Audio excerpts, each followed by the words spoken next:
Love in action.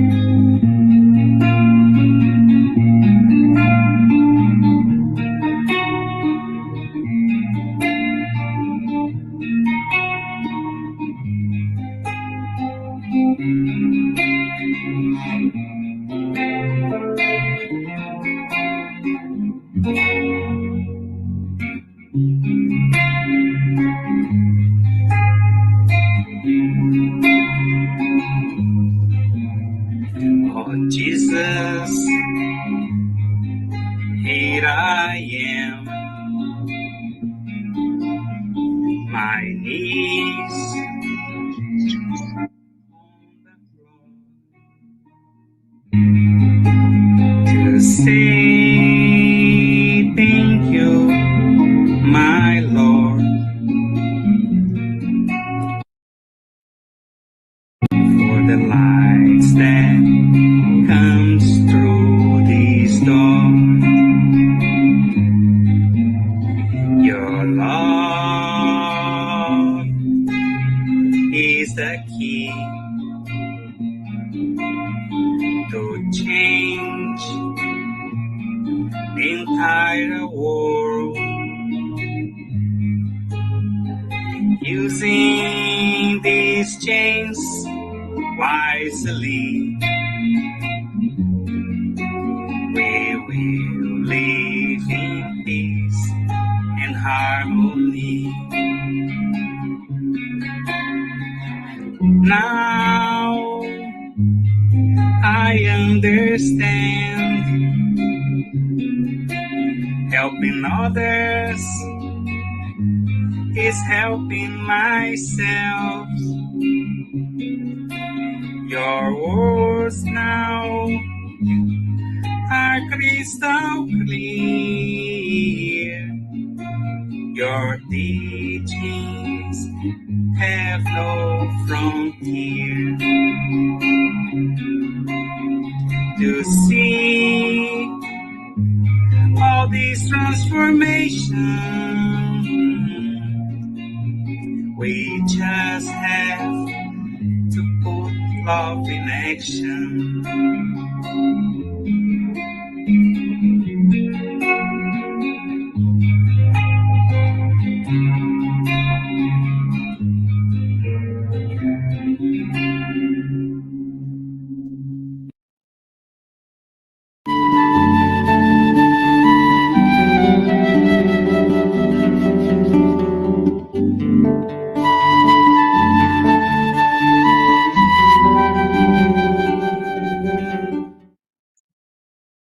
So let's begin in prayer.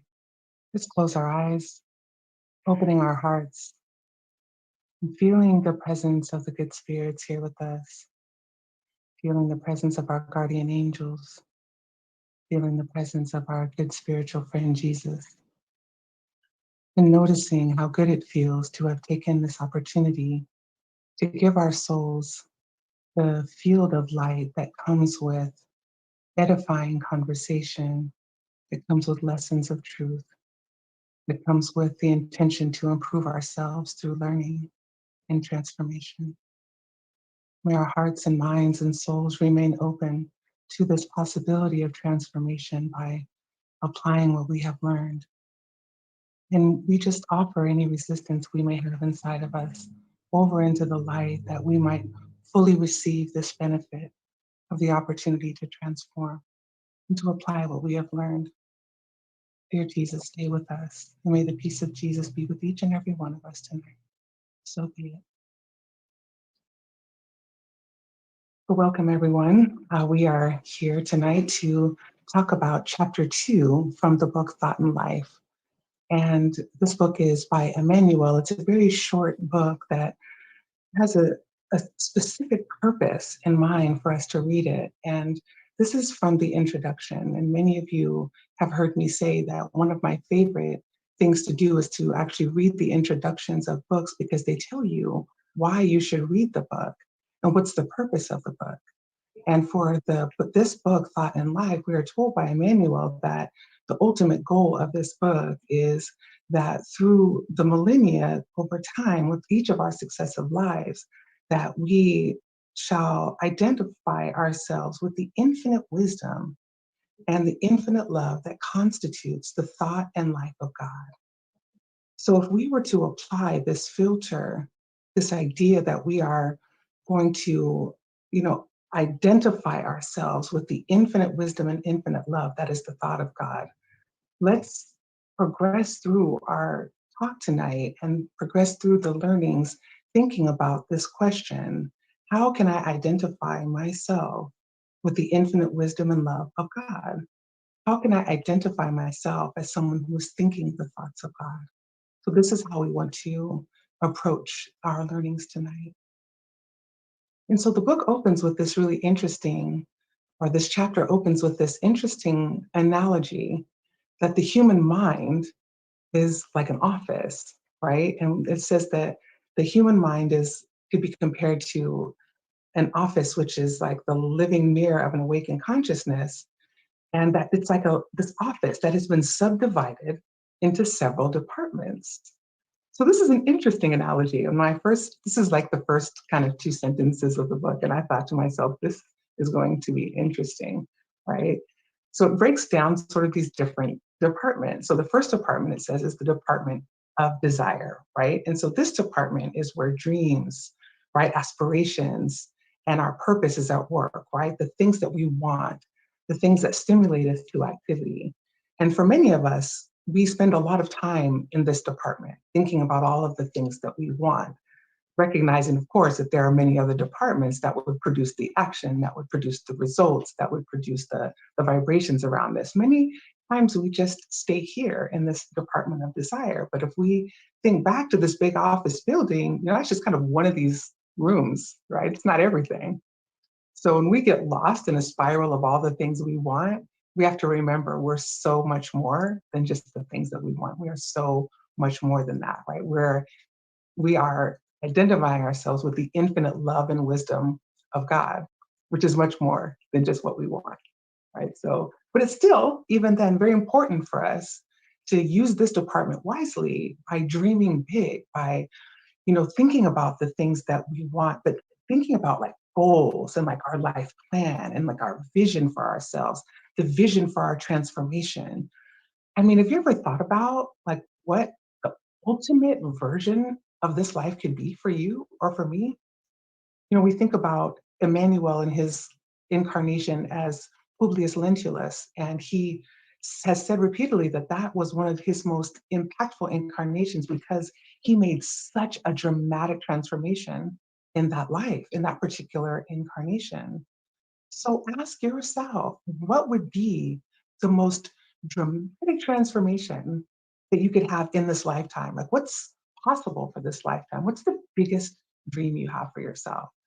That is now beginning to enter into the space of a really thoughtful and productive use of this department. Instead of thinking, what do I want for dinner? And I don't know what I'm going to do this weekend. I wonder what I really want to go to the beach. Now that's me, I love the beach, but that's just this weekend. That's just a couple of days out of an entire lifetime, out of one lifetime over thousands and thousands of years. So when we use this department of desire, let's think big, right? Let's think big. So then we have another room in that big office building, which is the Department of Intelligence. And so this department is responsible for the expansion of evolutionary and cultural assets. So these are the words from the book. So let's kind of unpack that a little bit. So what we're possibly could be meant by the expansion of evolutionary and cultural assets. So an asset is something that you have. right? This is something that you have earned and obtained. And so an evolutionary asset would be some aspect of your being, some aspect of your knowing that represents your evolution from one state of, of expansion to the next, one state of awareness to the next, one state of elevation to the next. It is an expansion and evolution from one state to the next. So this is, and there are assets that we claim in terms of our progression from one state of progress to the next. For example, the ability to act on what we've learned, the ability to dream big instead of thinking about what we want for dinner.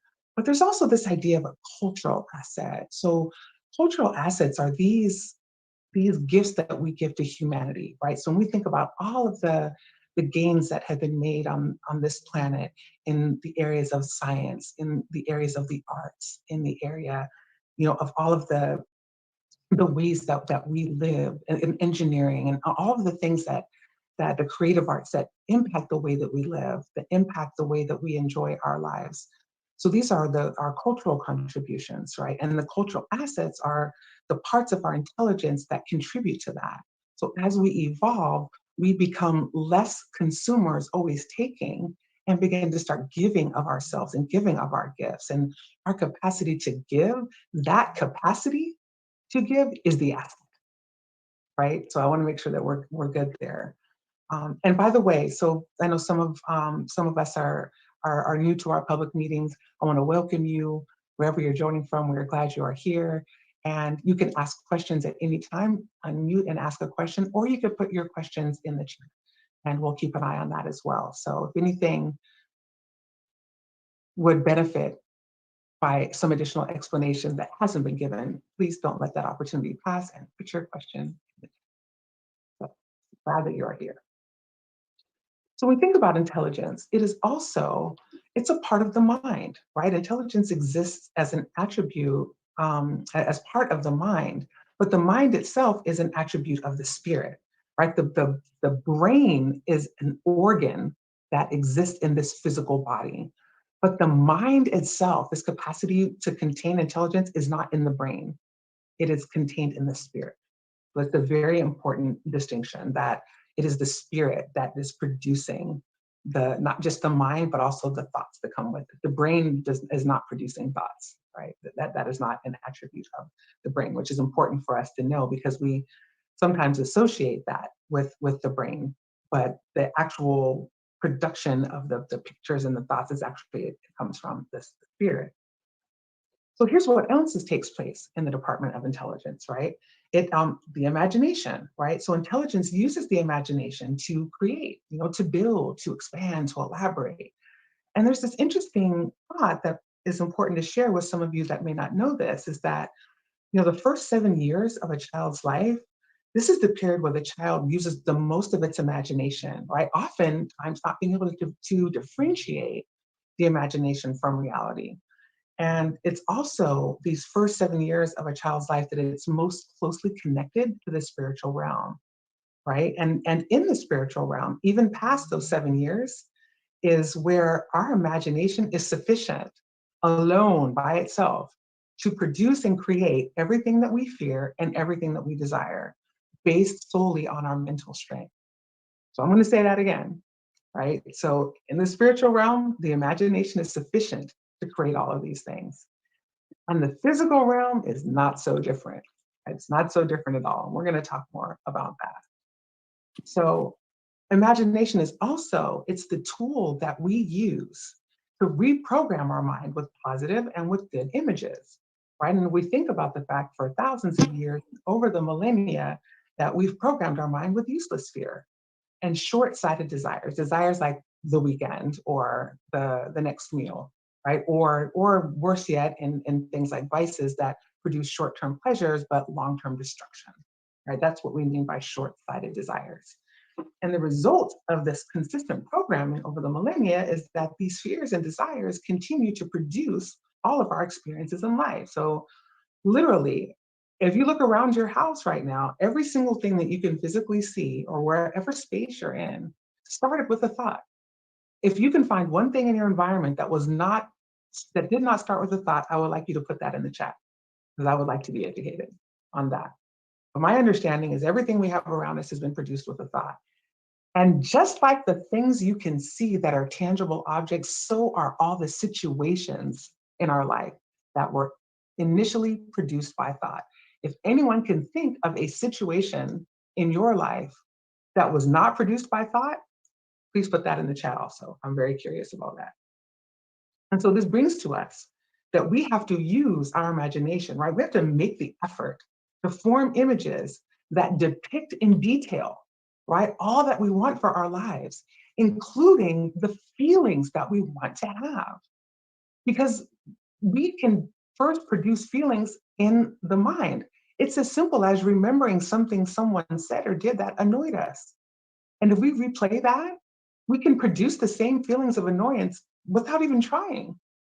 And so it goes by logic that we, when thinking about a harmonious situation or a joyful situation or a peaceful situation, that we're going to produce the feeling that goes with that by default. It's not even going to take effort. So the effort becomes where we intentionally form those images, when we intentionally form in detail what it is we want to produce. And here's where something interesting that deserves our attention should be spoken into this space. And that's that some of us think in pictures, some of us think in movies. I was talking to one of my loved ones recently, and this loved one was telling to me that they were remembering an unpleasant memory, and the memory was like a movie, and the movie kept playing over and over. And so and every time they watch this movie in their mind of this unpleasant memory, they begin to feel bad and to feel scared. And so the invitation there is to, if it's a movie, then when you create that new image needs to be a new movie, right? It needs to be a new moving picture that depicts the scenario of what you want to have happen. If the way we think is just in still images, right? We just see like a still picture, then we have to create new pictures. But along with creating those new pictures, we can also create new feelings as well. So it looks like we have some things in the chat. Let me see if anyone has produced. Um, let's see. So we have names for the prayer book. Okay, knowing that the mind belongs to the spirit explains the deja vu sensation. Exactly. Oh, that is such a good point. That is exactly why. So if you've ever had the experience like, oh, wait a minute, I've experienced this before, that's not the brain telling you that, because the brain is indigenous to this particular incarnation, but your spirit has lived in many bodies. And so the memories exist in those spirit. Very, very good point, Paula. Thank you. And so for us, this brings to us that it's super necessary that we have to dedicate even just a few minutes of our day to watch for these formations of these negative images or these negative movies, right, that are producing images that we no longer want for our lives. In order to actually change them, we actually have to begin to have some diligence in observing them. And because we know that everything starts in our mind, unless there's something, I'm open. I want to see in this chat if you're all going to tell me something that does not start in the mind. That nothing's more important for us to start the transformation that we want.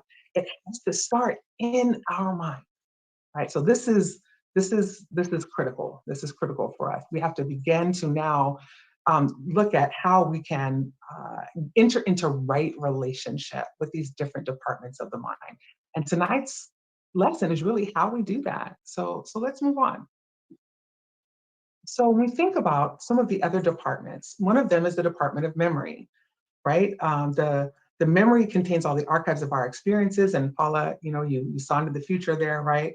It's we're taught in Spiritism that the thought, the will, the memories, all of our acquired knowledge, and all of our moral evolution, which includes those assets, those evolutionary and cultural assets we talked about, they're all in the spirit, right? The spirit that is temporarily occupying this body. And when this body expires after a finite amount of time, the infinite spirit remains and retains all of the thoughts, wills, memories, and acquired knowledge of this incarnation, along with all of the other ones. And so the peri-spirit reflects the thoughts of the spirits and transmits them to the mind. So let me just talk real quick about what the peri-spirit is for some of you who may not know. So In Spiritism, we learn that this being that we have has three parts. There's our infinite and eternal spirit that lives forever. And then there is this physical body that we temporarily occupy throughout a given incarnation. And then there's this intermediary between the spirit and then this physical body that we call the perispirit. And so the perispirit is it's almost like an ethereal like double of our physical body, the way that our physical body looks for this incarnation. This is what many people who say they've seen ghosts or mediums who have the capacity to see brothers and sisters without bodies. This is the form that they see, right? It looks a little bit wispy that some have reported. I do not have that gift. I am okay not having that gift. And and so I cannot tell you what my eyes have seen, but this is what I have been taught. I'm sharing with you what I've learned through my study in Spiritism. But also the perispirit, in addition to what it physically looks like for those who can see it, it has this really important function. So it transmits data from the spirit to the body. So it takes the thoughts of the spirit and it transmits them to the mind, from the mind, to the body, to be able to have this, to be able to experience the thoughts of the mind. So the perispirit is like this intermediary between the spirit and the body. And then we come to the will, right? So the will, above all of these departments, if we imagine that skyscraper, right, at the top in the penthouse, right, the big boss is the will, right? Above all those departments, there's the cabinet, right, of the will, right? And so the will is like this enlightened and vigilant manager that supervises all of those different sectors of our mental activities. And it's also the decisive factor, right? Will is like this push button. It's like this powerful push button that decides upon the movement or the inertia. Inertia is like the lack of movement, right? Of the machine or the body, right? That's the job of the will. So that's a pretty big job, right? And that's the importance now of the focus for this topic of tonight. And so Bill has the question, do dreams have a foundation in thought? Do they sometimes just happen absent thought? Yes, Bill, dreams are many times a foray of it's our spirit leaving our body and having an experience in the spiritual realm. And then there's some dreams that are just, unorganized thoughts that are floating around in our brain. So it depends on whether or not our spirit has left our body to go to the spiritual realm at all. Very, very good question. And I believe, I want to say it's not the, hmm. I'm going to ask Anna Paula to put in the chat if you can. There's a book that talks about about dreams. I can't remember if it's Get to Know Spiritism or if it's in the Gospel, but there's a book reference that can talk more about that. I just can't pull it out of my department of memory at this moment. So the will. So your will has some attributes that are important to talk about, right? It's this faculty that you have that enables action. And let's talk about that again. Your will is the capacity, your faculty of enabling action. Because you can have all the wants in the world, the intentions in the world, the desires in the world, but if you're not taking action on them, that's all they are, right?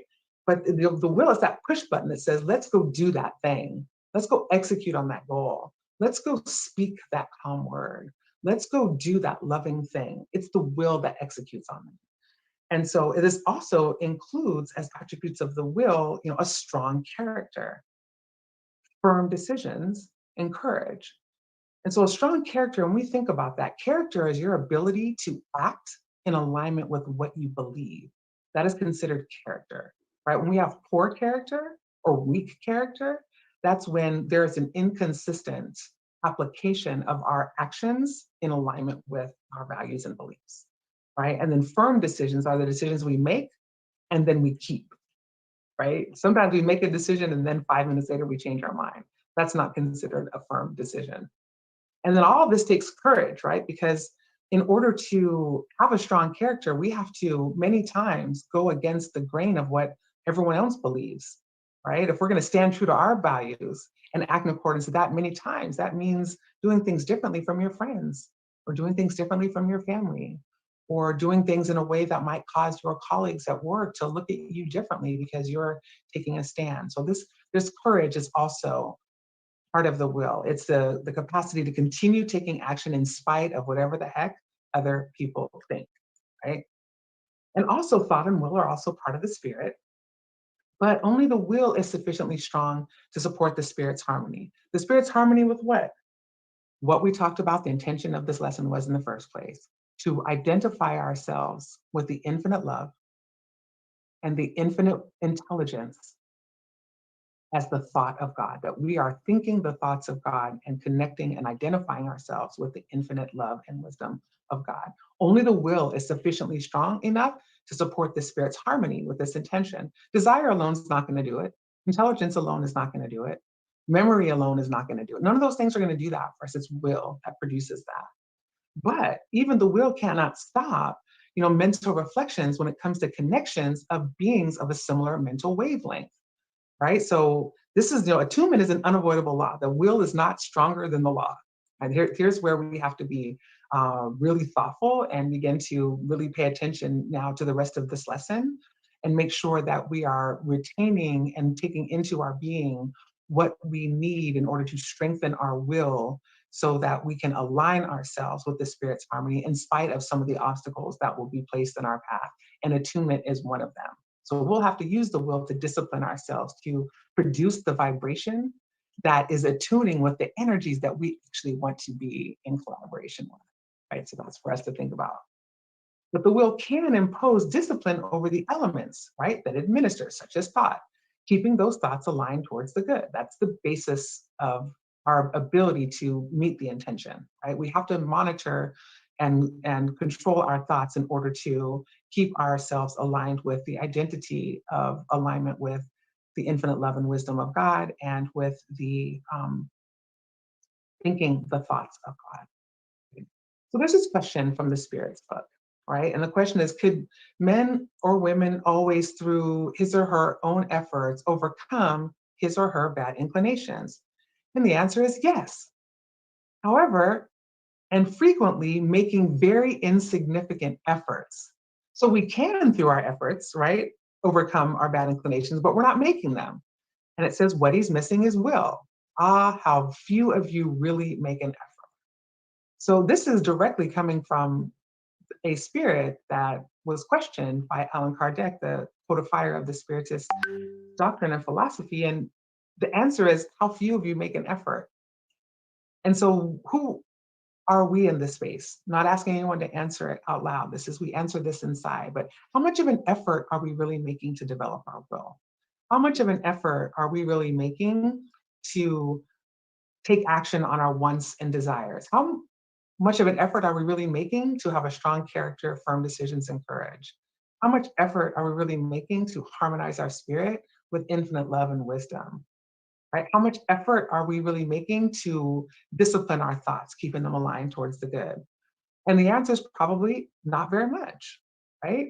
We always have an opportunity to increase the amount of effort that we make. And we're being told flat here that we could overcome all of our bad inclinations by making an effort. So what does that mean for us? It means we have to start focusing our will. So we know that thought floats nonstop. We can't ever stop thinking. Forget about trying to use your will to stop thinking. That is one of the biggest lies of meditation. You're never going to stop thinking. That's not the point. The point is that even though we have nonstop thoughts and the constant mobility of thoughts and the infinite variety of our thoughts offer by themselves little access to superior influences, it is our focus. It is necessary to focus to have our will in accordance with divine will by consciously elevating our thoughts. We have to consciously think about elevating our thoughts because a will that is disciplined, right, and consistent in controlling our thoughts and actions becomes stronger and stronger over time. And I love this picture, right? Repeat positive thoughts until your mind repeats them back to you. And I think it's important to mention at this point that there are like 4 stages of mastery. And this includes thoughts or anything you're trying to learn. The first phase is unconscious incompetence. That's when you don't know that you don't know. Perhaps before this lecture, you didn't know that you needed to control your thoughts in order to produce these outcomes. So that's you didn't know that you didn't know. That's unconscious incompetence. And then there's conscious incompetence. Now you've learned this new thing and you know that you don't know how to do it. right? So that's now, I'm aware of this thing, but I don't know how to do it yet. I'm conscious that I'm incompetent. I'm conscious that I'm not yet availed of the skill to execute on this. But you practice, you start to practice controlling my thoughts, thinking good thoughts and repeating positive thoughts in my mind. I'm doing this, but it takes effort because I'm clear that I don't really know how to do this. But over time, right? Consistent actions over time, you get stronger, you get stronger. And then you move to this next phase of mastery that's called conscious competence. It means you're aware that you're figuring this out, like you're getting better, you're getting good at this. You start to notice that when you discipline your thoughts, you are thinking a good thought. You begin to notice that you discipline your thoughts to produce an image that makes you feel good, and then you feel good. And you say to yourself, hey, like this works. But you consciously have to do it. You consistently have to think about this good thought and produce this good image. And that's the conscious competence phase. And then the ultimate stage is mastery, which many of us will not find in this lifetime. Some of us will. But that's when you can do this thing without thinking about it. That is when unconscious competence is, I can do this without even thinking about it. And that is when you have really reached what we consider like the ultimate mastery, right? Is when you can do the thing without thinking about it. So it looks like we've got some stuff in the chat. Let me just double check and see if we have questions. Mm-hmm. Okay, yes, thank you, Anna Paula, for putting that. It's Spirit's book. Wonderful. Okay, thank you, Anna Paula. So this is how we make the will stronger. Right? We focus it. It says a will that is disciplined and consistent, and then it becomes stronger over time. But if we don't, right, the will starts to weaken, right? And when our will weakens, then we start to see some challenges in our life, right? We start to see vices. We start to see losses in our life. We start to see failure. All those goals and big dreams that we wanted, failure, right?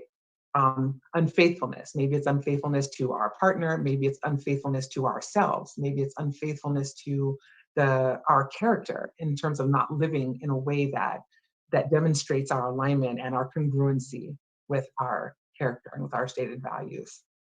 And eventually it's our potential is compromised, right? And our potential is our capacity to, we talked about, that big dream, right? How we should be dreaming big. And that big dream is not going to be able to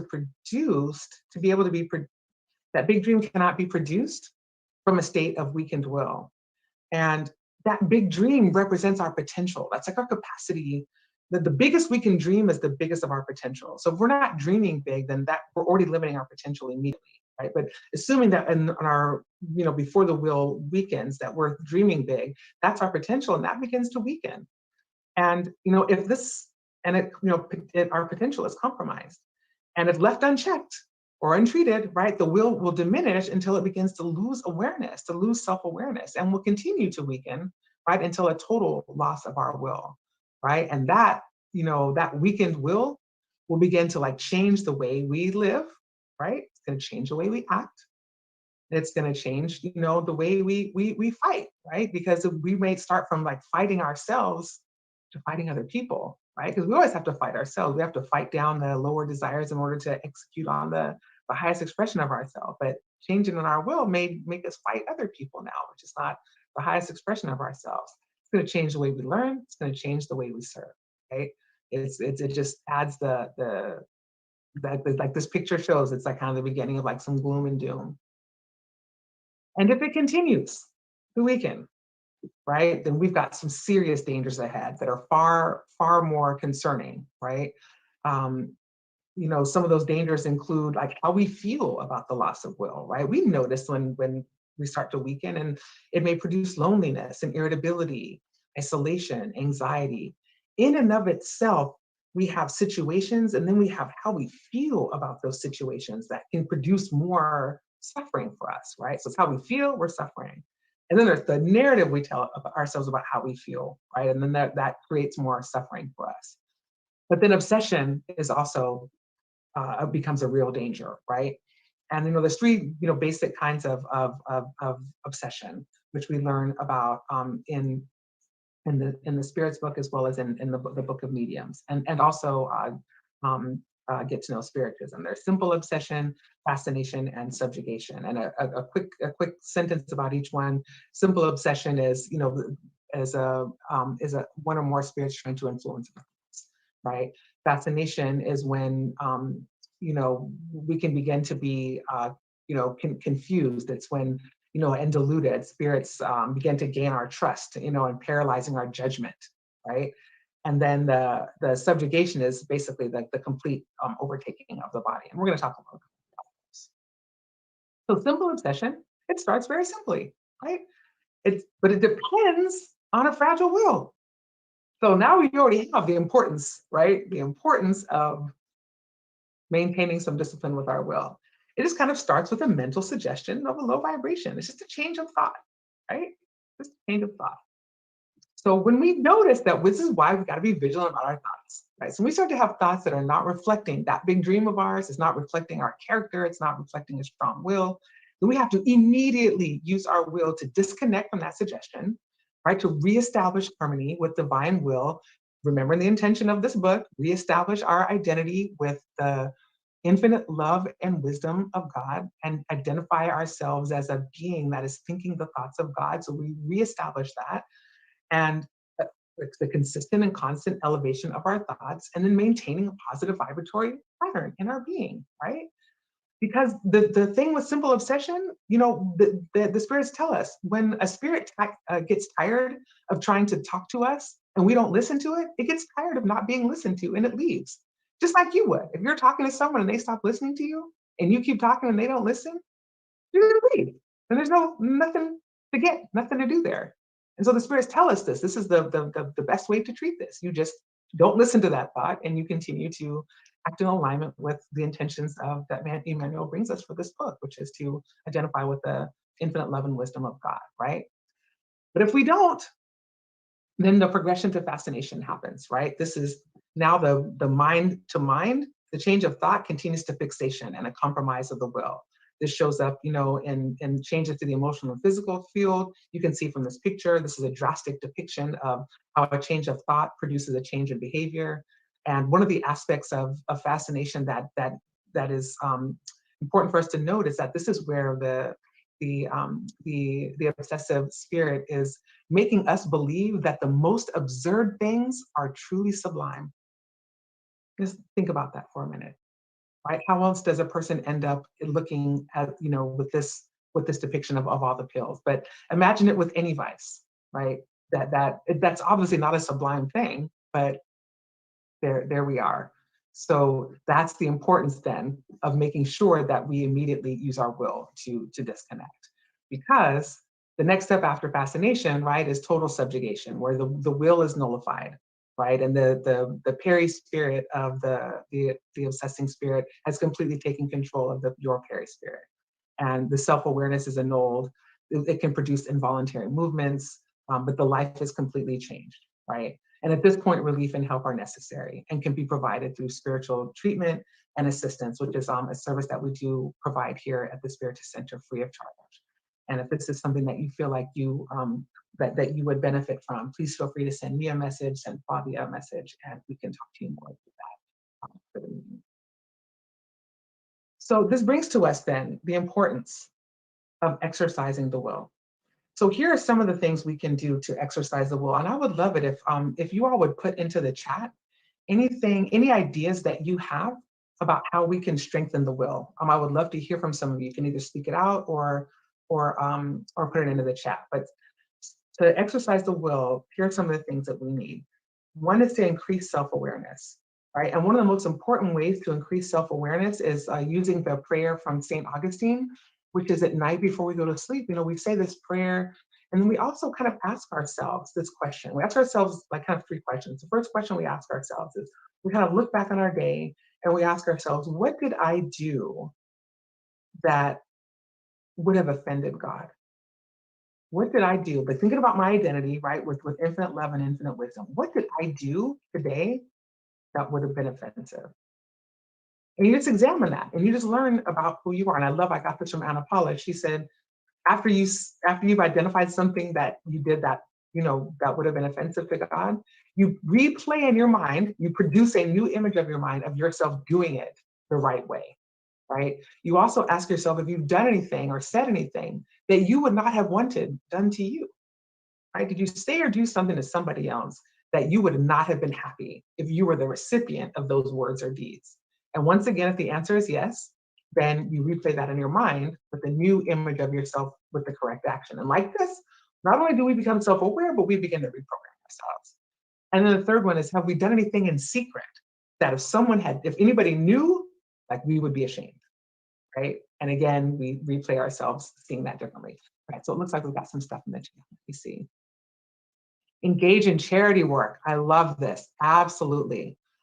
Create the habit to serve others without expecting anything back. Yes, so true. So very true. Bill says, I meditate. Absolutely. All of these things are so important, right? Developing awareness through practicing meditation. Again, and it doesn't, I don't know, Bill, if you're one of those people that has like one of these amazing practices where you meditate, an hour a day or 30 minutes a day. I don't spend a lot of time sitting down in meditation. I mean, I do have a practice, but it's 5 minutes, right? But it's 5 good minutes when I do, right? And the point of meditation is just to give the mind, it's the discipline of sitting down. It's not to stop thinking. It's just to discipline the mind and to be able to enter into right relationship with our thoughts, right? To engage well with our thoughts. And then also develop positive energy in our being by starting with small renunciations and practicing charity. Like if you like have vices, maybe you smoke cigarettes, right? Cut that down in half, right? Don't try to quit all at once, just cut it down in half. Right? If you're like me and you like to overeat, like just skip one snack a day, right? It's just beginning with small renunciations and building up to, like what Raphael said, is, practicing charity and doing the good. Let's see, Angiata says, having discipline in maintaining good habits like reading, meditating, exercising, praying. Yes, yes, yes, yes, yes, yes. All of this exercises the will. Absolutely. I love that, Angiata. Thank you. And then there's, and this actually takes us to the next one, right? Practicing actions that require effort to complete, right? And we start small and build up that little muscle, right? Because will is like a muscle. And then daily completion of small tasks. But here's the critical thing, daily.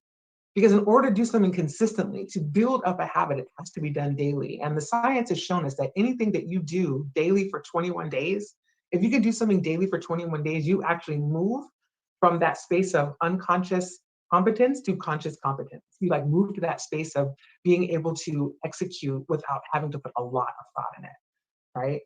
And this is really important, is listen to your heart, right? We've talked a lot about the mind. We've talked a lot about the will and the thought and all the departments in that office, right? But the heart, we don't really talk about that yet, right? But the heart actually produces electromagnetic energy just like that does. And the heart never lies. The heart never lies. We get our heart broken, but nobody ever says somebody broke my mind, right? We can get our heart broken. The heart is like the space within us that, guess what? Identifies with infinite love and infinite wisdom. Because the heart knows your brain can stop working and you will not die. But if your heart stops working, this body's finished, right? So the heart has a certain amount of vital forces and infinite wisdom that can produce so much bliss for us if we were listening to it. And our heart does not steer us into foolery. And also to discipline our imagination, right? Working alongside the will. So if we can imagine that the imagination is the worker and the will is the guide, right? Don't think about it as the boss or like the master. Like it doesn't have to be a hierarchical situation. It's a guide, like the will partners with the imagination to produce these visions for our absolute transformation into the highest expression of our capability of our potential for this lifetime, right? The thing about potential, it means it's not here yet, right? So it's the will combined with the imagination that can actually make that potential realize, right? And this is also, I think, probably one of the most important, right? Is daily reflections about our commitment to goodness. That brings us back to the top, right? It's that daily reflection can be at night, doing that process of questioning and self-knowledge and going through that prayer process and examining what is missing. But remember, a strong will also includes that courage, right? To remain courageous until you reach your goals. right? So, and courageous means not just be brave, right? It's don't worry what other people think. Don't worry what other people say. Don't worry about what might happen if you fail. If you miss a day, just get back up and start again. Have the courage to face the part of us that's inconsistent and keep it moving. That's really important. We're going to check the chat and see if any other ideas from anyone. Okay, looks like we have one. What other ideas to build the world? Try and try again. Yes, yes, yes, yes, yes, yes. This is a process, right? This is a process, but it's a process that won't actually churn and move if we don't move and act. We actually have to take the action. And sitting in inaction is the way that we begin to weaken our will. So we have to get up and move. So, so this is what we had time for tonight. I want to pause and just give before we have our final slide that has our message, see if there's any questions or comments, if anyone wants to put anything else in the chat, or if anyone wants to unmute and ask any questions. This is also a good time before we close with this message and then go on to the passes.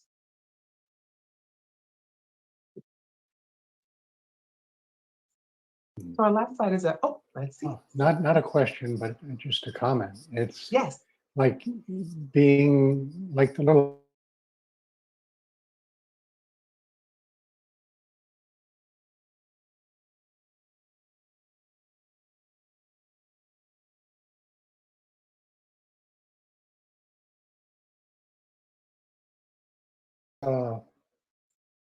what I've done. Yes, that's so important. And, we tend to be pretty consistent about things that are short-sighted desires. Like we're pretty consistent about those. It's applying that same, so we know how to be disciplined, right? If you really want to eat pizza tonight, you're gonna like do everything you can, and you're gonna, if one pizza store is closed, you're gonna call the next and the next until you find one that's open. Like we know how to be consistent in our short-sighted desires. We're definitely the little engine that could when it comes to that. So we already have the capacity. We just need to redirect it to activities that are actually going to produce the outcomes that were part of our goals. Paula, if a habit is worth it to you, if it's the one thing you desperately want to start doing, all you have to do is make it easier to do it than to not do it. Yeah. So what you're saying, Paula, is like when sometimes we don't have to make it. A lot of times we make the change when not changing is more painful than changing, because making change is painful, right? But if we let it get to the point where not changing is going to produce more suffering than the actual change, then absolutely. And then let go of the excuses. And like you said, be willing to fail sometimes. Yes, absolutely. All right, good stuff here, everyone. Good stuff, good stuff. Okay, so the last slide before we move on to the passes. This is an excerpt from chapter 30 from Living Spring that I thought really spoke to the lesson tonight very well. So it says, do you not know that you are God's temple and God's spirit lives in you?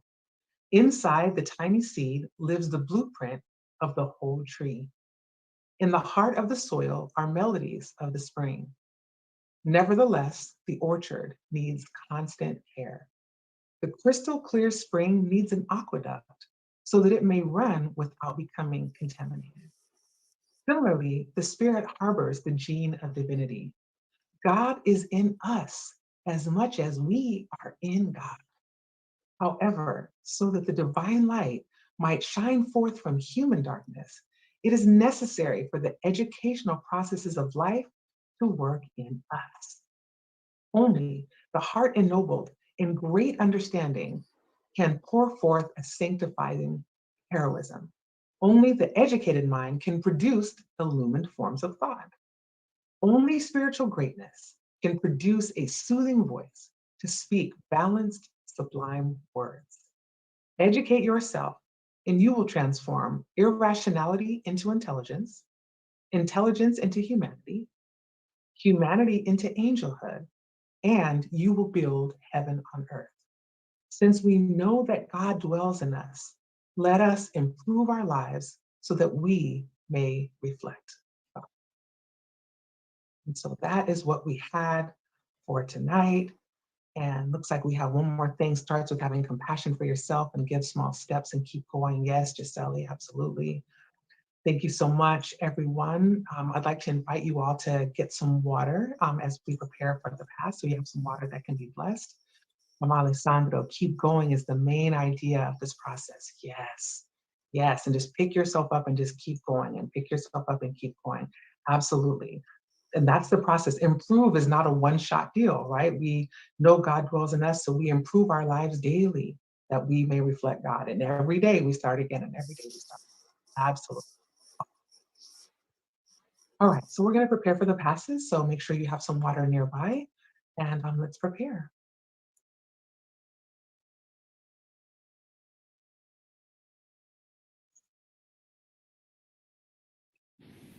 Let's prepare ourselves now for the moment of the passes and the blessing of our water. Place by your side a container with clean water to be blessed and magnetized. Dear brothers and sisters, no matter where you are in this moment, what difficulties you're facing, Jesus is always ready to come to our help. Place yourself now in a comfortable position, one that facilitates concentration and receptivity. Breathe slowly and calmly. Inhale and exhale.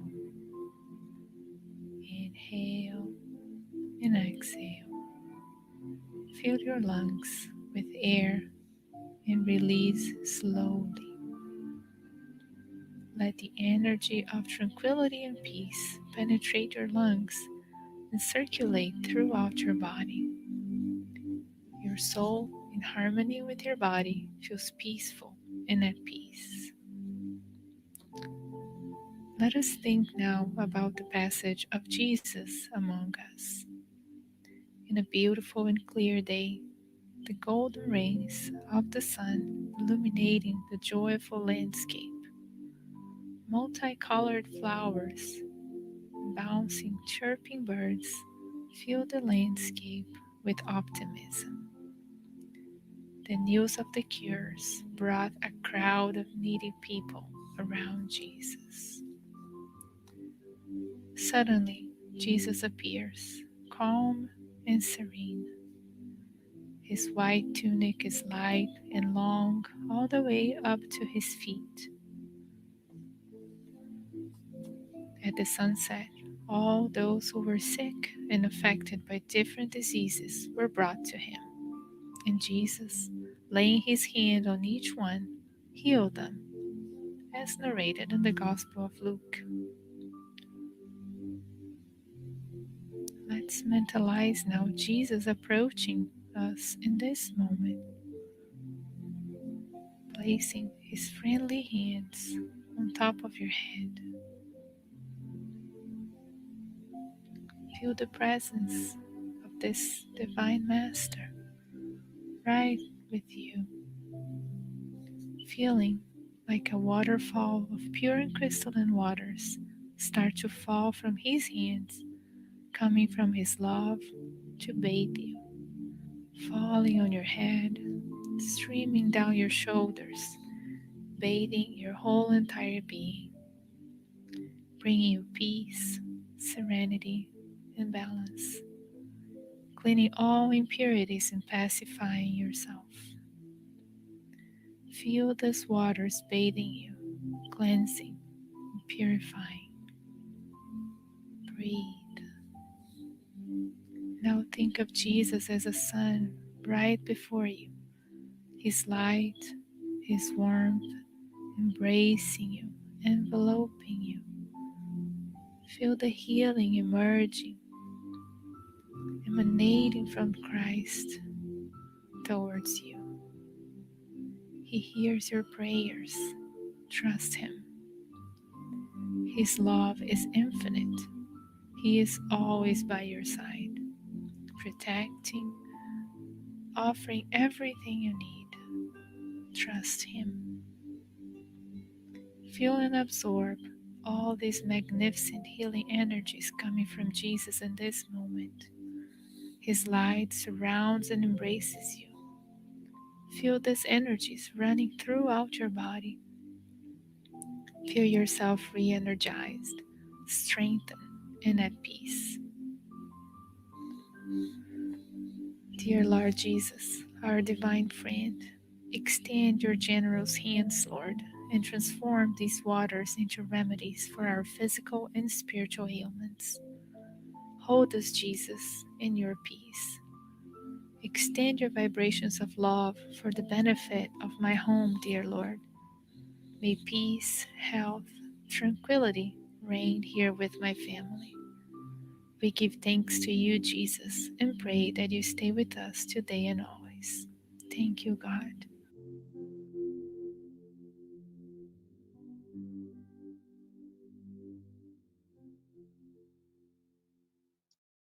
So let's close our meeting in prayer. Thank you, dear God, for this opportunity to connect ourselves with the identity of aligning ourselves with your infinite love and infinite wisdom. We are grateful that you live in us and we live in you. And we ask for the strength and the courage for us to build our will, to strengthen our will, to watch our thoughts, and to take action to disconnect ourselves from those thoughts that are not producing the life we want. And we refocus our thoughts on your infinite love and infinite wisdom that will produce the actions that will help us evolve, that will help us to build heaven on earth. This capacity is within each and every one of us. And we are grateful for the strength that we have to start tonight. May each and every one of us have the peace of Jesus with us and the memory of the importance of continuing to strengthen our will to produce heaven on earth. May God bless each and every one of us. So be it.